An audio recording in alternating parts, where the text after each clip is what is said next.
Très engagée dans sa communauté, Gabriela est l'administratrice du blog Tout le Hood en parle et la fondatrice de la librairie Racine. Le blog a pour objectif premier de créer une plateforme d'expression pour les personnes racisées et la librairie Racine a pour objectif de mettre à la disposition du plus grand nombre des livres d'auteurs noirs. Donc sans plus attendre, je vous laisse découvrir votre session de mentorat du jour avec votre mentor, Gabriela Quintet-Garbo. Donc merci d'être parmi nous aujourd'hui. C'est un grand plaisir de vous recevoir en tant que mentor dans le programme Femmes, prenons notre place. Merci à vous d'avoir pensé à moi. L'honneur est pour moi vraiment d'être ici et de pouvoir en inspirer d'autres, comme moi-même j'ai été inspirée par d'autres femmes avant moi. Super, merci. Comme vous le savez, ce programme commémore le 100e anniversaire du droit de vote des femmes au Canada. Donc je me demandais, est-ce qu'il y a une femme canadienne, activiste ou politicienne que vous admirez et pourquoi? Je pense que niveau politique, il y a une femme à qui je pense d'emblée qui s'appelle Renée Chantal Bellinga, qui est conseillère d'arrondissement indépendante dans le quartier Montréal-Nord. D'accord. C'est une femme qui est à l'écoute de la communauté. Et pour moi, ça, c'est le rôle d'un politicien, d'une politicienne, c'est ça. C'est d'être dans un constant dialogue et d'être à l'écoute de la population. Mais pour moi, c'est la seule personne vraiment que j'ai rencontrée en politique qui a ce souci-là d'être en échange constant, pas juste pendant les campagnes électorales, etc. Et en plus, c'est une femme noire. Donc, pour moi, c'est une personne qui m'inspire beaucoup en politique. Oui. Très bien. Vous êtes la fondatrice de la librairie Racine. Parlez-nous un peu de cette initiative que vous avez démarrée et quand est-ce que vous est venue l'idée?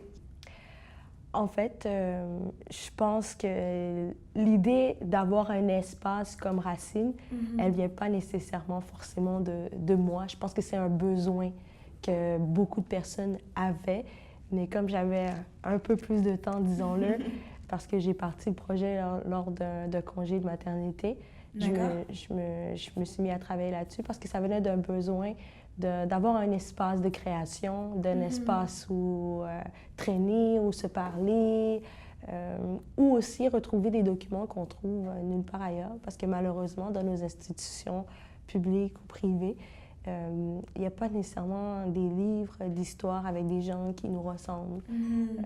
Pas nécessairement juste des livres d'histoire, mais tout simplement... Juste des livres en soi. Exactement. Juste des livres écrits par exemple, des femmes noires ou des choses comme ça, c'est plus difficile à trouver.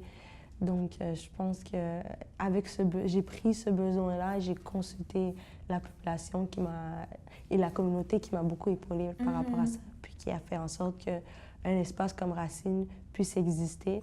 Puis en fait, notre mandat, c'est de mettre de l'avant les artistes et les histoires des personnes racisées. Ce qui est super important aussi. Donc ça a été l'élaboration du projet.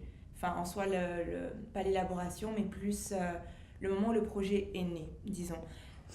Mais avant la naissance de la librairie Racine, il y a certainement eu plusieurs étapes que vous avez dû franchir, gravir même, pour arriver à cette réalisation-là.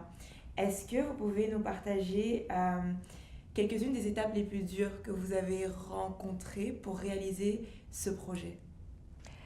Je pense qu'une des choses qui est intéressante avec la formation que les gens vont suivre avec la fondation, c'est que les choses vont aller étape par étape. Donc, c'est beaucoup plus structurant que la façon dont Racine a démarré. Parce que la façon dont Racine a démarré, ça a commencé par les médias sociaux. Donc, une vidéo que j'ai faite partageant le fait que j'aimerais commencer à ramasser des livres parce que je pense qu'un espace comme Racine devrait exister. Après cette vidéo-là, il y a une collecte de livres qui a été faite pendant l'Histoire des Noirs. On avait beaucoup de livres, pas d'endroit où les mettre. Donc, on s'est dit, OK, on va partir d'une page de sociofinancement. D'accord. Après la page de sociofinancement, où on a ramassé quand même quelques milliers de dollars, on s'est dit, OK, qu'est-ce qu'on fait par la suite? Donc, il n'y avait pas un plan d'élaborer avant de passer à l'action. C'était vraiment une étape. Après, qu'est-ce qu'on fait? On passe à l'autre étape. Qu'est-ce qu'on fait? On passe à l'autre étape. Et c'est quelque chose qui... On s'en est bien tiré à Racine, mais ça peut être plus difficile pour d'autres projets où il faut prendre le temps de s'asseoir et de rédiger un plan pour éviter comment je pourrais dire, pour éviter certains incidents, comme par exemple de passer à côté d'un permis qu'il faudrait avoir ou passer. Il y a beaucoup de réglementations pour toutes sortes de projets. Donc, des fois, mieux vaut prendre le temps de bien planifier plutôt que de se lancer comme ça. De se lancer sur le coup et puis construire l'avion en même temps qu'on vole dans l'avion en soi. Mais vous en êtes bien sorti, comme vous avez dit. Donc, une fois que ces étapes-là se sont révélées d'elles-mêmes au fur et à mesure, je suis certaine qu'il y a aussi eu quelques embûches aussi après la réalisation du projet, parce qu'un projet, ça prend de l'effort, ça prend de l'énergie pour le construire, mais ça prend encore beaucoup d'énergie et beaucoup d'efforts pour continuer à le faire vivre. Est-ce que vous avez, malgré la construction de Librairie Racine, est-ce que vous faites encore face à des challenges sur votre route? C'est sûr qu'on fait face à beaucoup de challenges, puis je pense que, encore une fois, moi je mise, puis j'encourage les gens à bien planifier, parce que oui, maintenant on existe, mais je pense qu'on aurait eu, beaucoup plus de succès si on avait pris le temps de bien s'asseoir et mieux planifier certaines choses. Parce que, surtout au niveau budgétaire et toutes ces choses-là, c'est des choses qu'il faut prendre en considération. On a beau faire le plus beau budget au monde, il faut toujours se réserver une case pour s'il arrive un accident, n'importe quelle intempérie. Il faut aussi se dire que les choses peuvent bouger. On peut prévoir certaines heures d'ouverture qui finalement ne fonctionnent pas avec les besoins de la communauté. Donc, toutes ces études-là qu'on aurait pu faire avant, on les a appris pendant. Et ça peut faire que ça peut être un peu démoralisateur ou des choses comme ça. Mais ça, c'est des choses qu'on aurait pu prévoir avant. Donc, je pense que si j'ai un conseil à donner, c'est de vraiment prendre le temps de consulter, de parler avec les gens, puis de planifier. Également. Et quelle est votre plus grande réussite par rapport à ce projet? Votre plus grande fierté dans la librairie Racine? Je pense que l'une des plus grandes fiertés pour moi, c'est que juste en fait le visuel qu'on a, parce que je pense que pour plein de jeunes qui rentrent dans l'endroit, juste de voir quelque chose d'aussi simple qu'un de nos logos qui est une femme noire avec qui tient une pile de livres, je sais que juste de voir ça, il y a plein de jeunes qui sont comme « Ah, elle me ressemble parce qu'elle a des tresses, etc. » Donc juste ça, notre visuel, le choix qu'on a pris de toujours mettre que des personnes noires sur nos affiches, etc. Je sais que c'est quelque chose de controverse pour certaines personnes, mais nous, c'est un choix qu'on a décidé puis qui a des répercussions positives chez les jeunes qui fréquentent l'endroit. C'est quelque chose qui est nécessaire aussi parce qu'on a besoin de représentation, enfin de plus de représentation et pas de n'importe quelle représentation, surtout de la représentation positive. Exact. Aussi, comme vous avez dit, avoir une jeune femme noire avec des tresses comme logo, qui lit des livres, qui tient des livres, ça fait du bien parce qu'on n'en voit pas assez souvent, du moins. Même si elles sont là, même si elles existent en tant que représentation, on n'en voit pas. Donc, la librairie Racine vient répondre à un besoin précis dans une communauté précise. Comment est-ce que vous avez fait pour faire entendre votre projet à des personnes, enfin votre projet, votre cause aussi, à des personnes qui ne faisaient pas partie de cette communauté-là? Je pense qu'il y a des gens qui sont convaincus et chauds à encourager qu'avec les explications, puis il y a des gens qui sont prêts à encourager avec les résultats.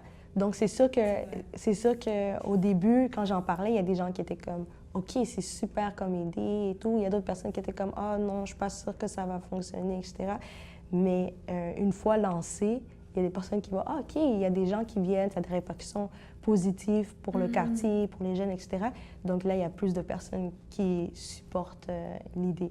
Donc, c'est sûr qu'au début, lorsqu'on a une idée embryonnaire, c'est pas tout le monde qui est prêt à embarquer tout de suite. Il y a des gens qui attendent les résultats, il y a des gens qui ont besoin de voir concrètement ça va ressembler à quoi, ça s'articule comment. Et puis, c'est correct aussi dans les deux cas parce que j'ai rarement vu des projets où tout le monde était prêt à embarquer, surtout les personnes qui ne se sentent pas concernées, bien qu'ils devraient l'être. C'est très, très juste ce que vous dites parce que la plupart du temps, quand on va démarrer un projet, des fois, il y aura des personnes, comme vous l'avez dit, qui vont nous supporter, qui vont être derrière nous, à nous féliciter, à nous applaudir dès lors qu'on gravit une étape. Et d'autres qui seront juste comme non, pas pour le moment. Je supporterai peut-être que si je vois un résultat positif ou non, je verrai. Comment est-ce qu'on fait pour continuer à avancer, continuer à croire en son projet au stade embryonnaire, alors qu'il y a il y a ces deux versions je dirais de voix de personnes autour de nous, une positive, l'autre négative. Comment est-ce qu'on fait pour faire le tri et juste dire, ok, ça c'est mon projet, je crois en mon projet et j'ai envie de le réaliser. Je pense que faut pas trop se dire c'est mon projet. Il faut vraiment ouvrir ses horizons puis se dire, OK, il y a d'autres personnes qui, j'en suis sûre, ont le même besoin que moi ou voudraient que ce genre d'espace ou projet existe. Puis de simplement chercher à aller à la rencontre de ces personnes-là qui voudraient que ce genre d'initiative-là existe pour voir à quel point c'est possible d'avoir des collaborations, des collaborateurs, etc. Parce que en collaborant, je pense que ça fait des bases plus fortes plutôt que juste dire, OK, c'est mon projet, si quelqu'un ne me supporte pas, tant pis. Mais d'aller plutôt chercher, réseauter, aller chercher d'autres personnes. Surtout avec aujourd'hui, à l'heure des médias sociaux, je pense que c'est possible de se connecter, d'aller regarder, peu importe le domaine dans lequel on veut aller, d'aller réseauter le plus possible pour chercher des collaborateurs. Exactement, dans l'idée de collaboration, dans l'idée d'écouter, encore une fois, le besoin de la communauté, comme vous avez dit, et de rendre ce projet plus grand que nous-mêmes. Donc, on arrive déjà à la fin de notre entrevue. J'aurais deux dernières questions à vous poser. La première étant, est-ce que vous auriez un livre à conseiller aux participantes? Je pense que je conseillerais le livre de Robin Ménard, Noir sur surveillance. Je pense que c'est important de comprendre ce qui s'est passé sur les territoires sur lesquels on vit. Donc, de ce que je comprends, les participantes sont tous des Canadiens. Oui. Et puis, ça parle de surveillance et de répression sur les populations noires au Canada. Je pense que c'est un livre très, très, très important. Il se lit très bien. Donc, pour toutes ces raisons, je pense qu'il devrait être lu. Parfait. Et ma dernière question, s'il y avait 3 choses, conseils ou astuces que vous aimeriez que les participantes gardent en tête dans l'élaboration de leur projet, quelles seraient ces 3 choses? Je pense que la première chose que je voudrais dire aux participantes, c'est de rester soi-même, de rester fidèle à nos valeurs, etc. Parce qu'il y a plusieurs personnes qui vont peut-être essayer d'influencer certains de nos choix, mais une des astuces qu'on peut faire, c'est d'écrire, OK, ça c'est ça. D'écrire sur une feuille nos valeurs, puis dire, OK, ça c'est nos valeurs, puis peu importe les décisions qu'on va, il faut que ça aille là-dedans. Je sais que, par exemple, nous, à Racine, au début, quand on sortait des images de posters, etc., il y a beaucoup de personnes qui disaient « Ah, mais ça ne fait pas très vivre ensemble, diversité, etc. Vous devriez mettre des gens aussi, des personnes blanches, etc. » Puis, on aurait pu se laisser influencer puis se dire « OK, c'est vrai, on va mettre une grande diversité sur nos affiches. » Mais nous, nos valeurs, c'était vraiment antiraciste, puis de parler toujours de négrophobie. Donc, on s'est dit « Non, non, non, notre valeur de départ, c'était qu'on mettait juste des personnes noires. » Puis d'être antiraciste, puis de parler de négrophobie. Donc, on va rester à ces valeurs-là. Donc, c'est important parce qu'il y a des projets, j'imagine, qui vont perdurer dans le temps, de toujours rester à ces valeurs initiales. Donc, l'exercice à faire, ce serait d'écrire nos valeurs, puis d'essayer de, peu importe ce qui arrive, de rester de les suivre. Puis aussi, en même temps, ça fait que si, par exemple, moi, je me fais kidnapper par des extraterrestres, mais il y a quand même des valeurs qui sont là puis qui vont rester. Je ne m'inquiète pas parce que les valeurs vont perdurer. Puis peu importe les décisions qui vont être prises, même si je fais partie des gens qui ont démarré le projet, je sais que le projet peut continuer, va continuer avec ces valeurs-là. La deuxième chose que j'aimerais dire, le deuxième conseil, ce serait de toujours se lancer, même si l'idée a été faite ailleurs ou par d'autres personnes, etc., parce qu'on a notre façon de faire propre à nous. Comme je dis souvent, personne n'a notre sauce. Alors, mieux vaut toujours se lancer et puis pas trop se mettre des barrières, se dire ah, ben, quelqu'un d'autre l'a déjà fait avant, ça a déjà été fait avant, parce que personne ne va le faire à notre façon. Le troisième conseil que je dirais, c'est de collaborer le plus possible. Je pense qu'à plusieurs, c'est plus facile. D'essayer d'aller chercher des gens qui ont, encore une fois, les mêmes valeurs, les mêmes besoins. Aussi, pas se dire qu'on va faire pour les autres, mais qu'on veut faire avec les gens, parce qu'on veut que des gens participent à soit nos activités ou fréquentent nos endroits ou notre programme. Donc, c'est important de leur laisser de l'espace, soit les consultants, de leur laisser une place aussi, être même décisionnelle, etc. Donc, je pense que c'est très important. Ça serait les trois choses. C'est ça, de quelque part partager son projet et penser à la communauté. Exactement. Écoutez, merci beaucoup. Merci. C'est un plaisir de vous recevoir, un plaisir d'entendre toutes vos astuces, vos conseils et vos expériences. Merci. Merci beaucoup.